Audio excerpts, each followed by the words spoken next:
Isip coffee capital sa Sugbo, gipahigayon sa lungsod sa Tuburan, amihanang bahid sa Sugbo ang 2024 Post State of the Nation Address Forum ni adtong Biyernes, Nobyembre 8. Nagkadai ang ahensya sa national government ang mibisita aron motudlo og dugang kaalam mahitungod sa agrikultura ug negosyo ngadto sa mga mag-uuma sa lungsod.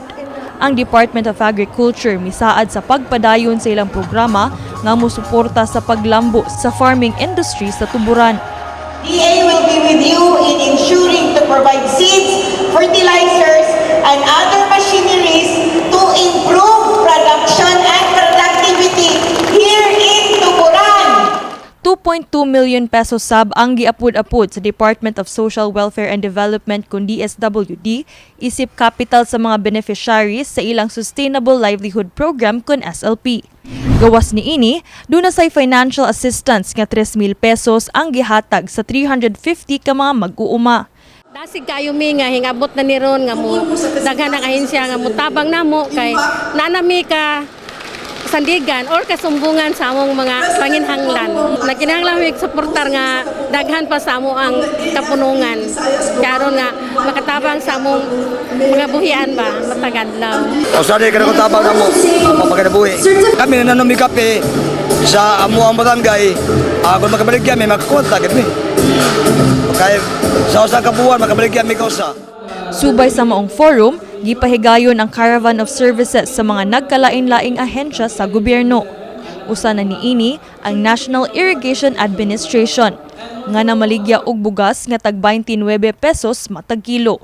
Ila kining ginganlan nga BBM rice.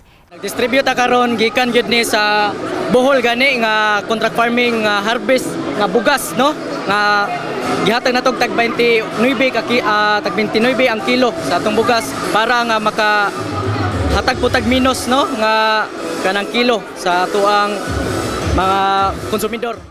Mayo kayo kay mahal ba ang bugas ron? At least karon 29 kilos, andi ang 10 kilos 290 na siya. Ang mayor sa lungsod Aljun Diamante kinsa founder sa Tuburan Coffee mihulagway nga sa pagkakaron ana-ana sa 2,000 ka Tuburanon ang nahupay ug niuswag ang kinabuhi tungod sa coffee farming. Ya dapat kung na-improve ang imong lungsod, dapat tunay epekto sa mga kabus. Ug doon ay epekto sa komunidad. Nga sinso basad ang imong mga negosyante. So meaning ang among agriculture sa Tuburan is mahimo isang sustainable kay science-based na siya and then napagi-research center. So matudluan ang mga farmers kung saon ang modern method of farming ang scientific ang approach. Dugang paniya nga lakip sa iyang mga pangandoy nga dili lamang ang Tuburan ang matawag nga coffee capital of Cebu apan ang probinsya sa Sugbo mismo ang mahimong coffee capital of the Philippines. Kini si Queenie Holigon alang sa MyTV Cebu.